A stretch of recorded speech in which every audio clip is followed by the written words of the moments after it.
एक बात तो सभी सीएसके और आरसीबी के फैंस मिलकर मान सकते हैं कि इस पर्टिकुलर चेन्नई वर्सेस बैंगलोर के गेम की हाइप इतनी ज्यादा इसलिए थी क्योंकि सभी सीएसके के फैंस को उम्मीद थी कि लास्ट ईयर वो बैंगलोर में हारे हुए गेम का बदला इस बार सीएसके बैंगलोर से चेन्नई में जरूर ले लेगी, क्योंकि किसी भी टीम के लिए चेन्नई को चेन्नई में हराना वैसे भी मुश्किल है। और सभी आरसीबी के फैंस भी डरे हुए थे क्योंकि आरसीबी ने चेन्नई को चेन्नई में खेलते हुए तो 2008 से हराया ही नहीं था, और इस बार चेन्नई के स्पिनर्स का बोलबाल इतना ज्यादा था।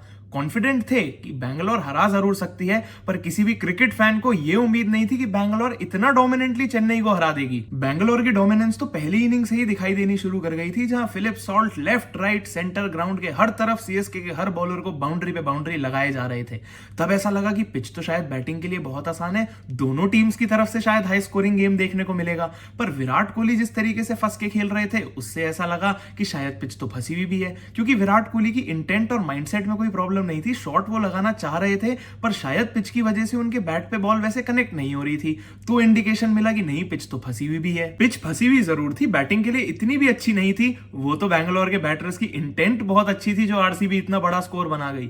1 से 7 नंबर तक आरसीबी के सभी बैटर्स ने मिनिमम एक छक्का जरूर लगाया, पर सबसे बड़ी बात इंश्योर ये किया कि रेगुलर इंटरवल्स में कभी भी विकेट ना गिरे जो आरसीबी अंडर प्रेशर चले जाए। इन सभी बैटर्स के स्कोर्स डबल डिजिट में थे, क्योंकि जब जब वो बैटर्स अपनी जगह पर खेलने आ रहे थे तो अपना रोल बिल्कुल बाखूबी निभा रहे थे। देवदत्त पाडिक्कल अगर इस बार नंबर 3 पे खेलने आए तो जरूर प्रेशर में होंगे, क्योंकि 3 नंबर पे बैटिंग करने के लिए डगआउट में स्वास्तिक चिकारा भी अपने मौके का वेट कर रहे हैं। तो देवदत्त पाडिक्कल ने इस बार कोई टाइम वेस्ट नहीं किया, कोई एंकर का रोल नहीं निभाया। आते ही सैम करन को छक्का लगाया और बिल्कुल एग्रेसिव इंटेंट से बैटिंग करी। लियम लिविंगस्टन अगर मिडिल ओवर्स में बैटिंग करने आ रहे थे, जहां पर्सनली मेरे को लगता है कि शायद जितेश शर्मा भी आ सकते थे, पर ये आने वाले मैचेस में आरसीबी जरूर फिगर आउट कर लेगी, मगर लियम लिविंगस्टन ने वहां कोई टाइम वेस्ट नहीं किया।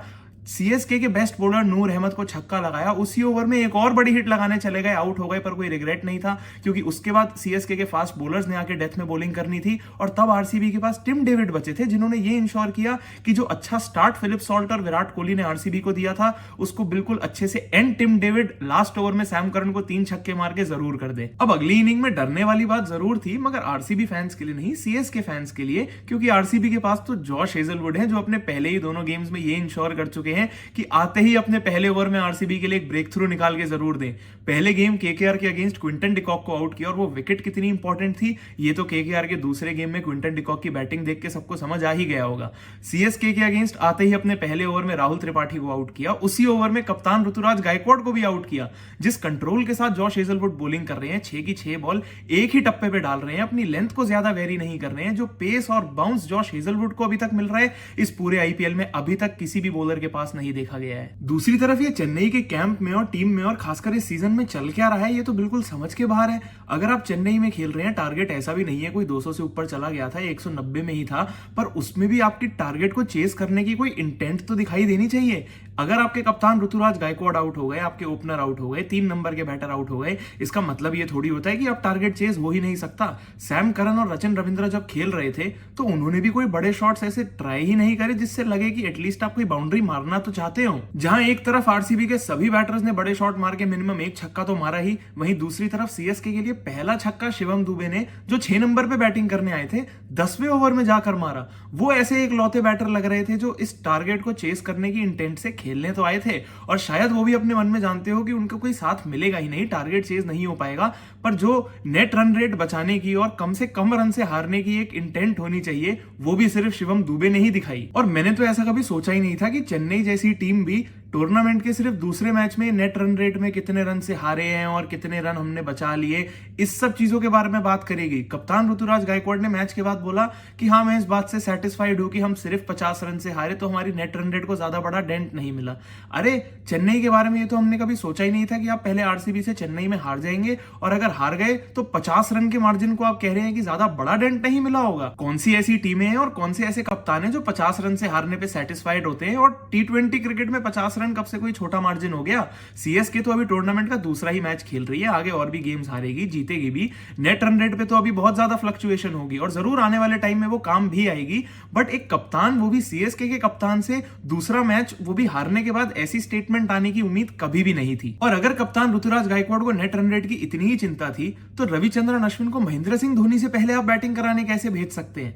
अगर आपको नेट रन रेट को थोड़ा सा बचाना ही था, थोड़े कम रनों से मैच हारना ही था, तो ये तो आपको शायद शायद 12-13 ओवर के बाद ही पता चल गया होगा कि अब इस मैच में हमारा कोई चांस नहीं है। बैटर आपके सारे मेन ऑलरेडी आउट हो चुके थे। शिवम दुबे जब आउट हुए तो उसके बाद रविचंद्रन अश्विन बैटिंग करने आ रहे हैं। जब 7 ओवर अभी भी गेम में बचे हैं, रन भले ही आपको अभी भी 115-116 चाहिए थे, पर अगर इस मार्जिन को कम से कम लेकर आना था तो ये काम तो महेंद्र सिंह धोनी को करना था। और महेंद्र सिंह धोनी अगर इस डगआउट में बैठे हैं, आखिरी ओवर में आके भी 2-2 छक्के मार रहे हैं, उससे पहले भी बिल्कुल ठीक लग रहे हैं, विकेट कीपिंग कर रहे हैं, तो बैटिंग करने आने में क्या प्रॉब्लम थी। अब ये तो कोई बात है नहीं कि महेंद्र सिंह धोनी सिर्फ लास्ट ओवर के प्लेयर बन के रह गए हैं। अगर आपके कप्तान को और खासकर आपकी टीम के अंदर मैसेज ये चल रहा है कि हमें नेट रन रेट बचानी है, अगर हम मैच हार भी रहे हैं तो उसको बेस्ट बचाने का तरीका तो सिर्फ महेंद्र सिंह धोनी को ऊपर प्रमोट करके था।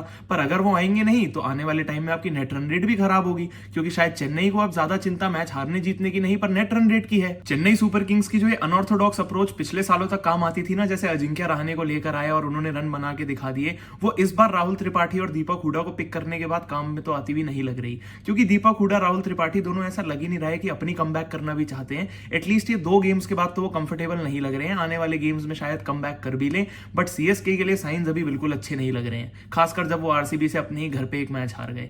जहां तक बात आरसीबी की है तो यही आपकी बैलेंस स्क्वाड है, यही आपकी टीम है, यही आपका साल हो सकता है। जितना निचोड़ के इन खिलाड़ियों से सब कुछ निकालना है, बाकी टीमों को पछाड़ना है, सब कुछ इसी साल कर लो। वीडियो पसंद आई हो तो लाइक जरूर करना। नीचे कमेंट सेक्शन में बताना जरूर कि आरसीबी अब जब अपने घर चिन्नस्वामी में खेलने जा रही है तो अपना ये विनिंग मोमेंटम कैरी फॉरवर्ड कर पाएगी या नहीं। जहां तक चेन्नई सुपर किंग्स की बात है तो यहां से कमबैक कर कैसे सकती है, क्योंकि भले ही मैच एक ही हारी है पर इस हार में उनकी बहुत सारी बातें एक्सपोज जरूर हो गई। चैनल अब तक सब्सक्राइब नहीं किया है तो सब्सक्राइब जरूर कर देना, क्योंकि मैं तो ऐसे ही हर गेम के बाद आके आपको कंटेंट देता ही रहूंगा, क्योंकि अभी तो बहुत क्रिकेट और बहुत बातें बाकी है।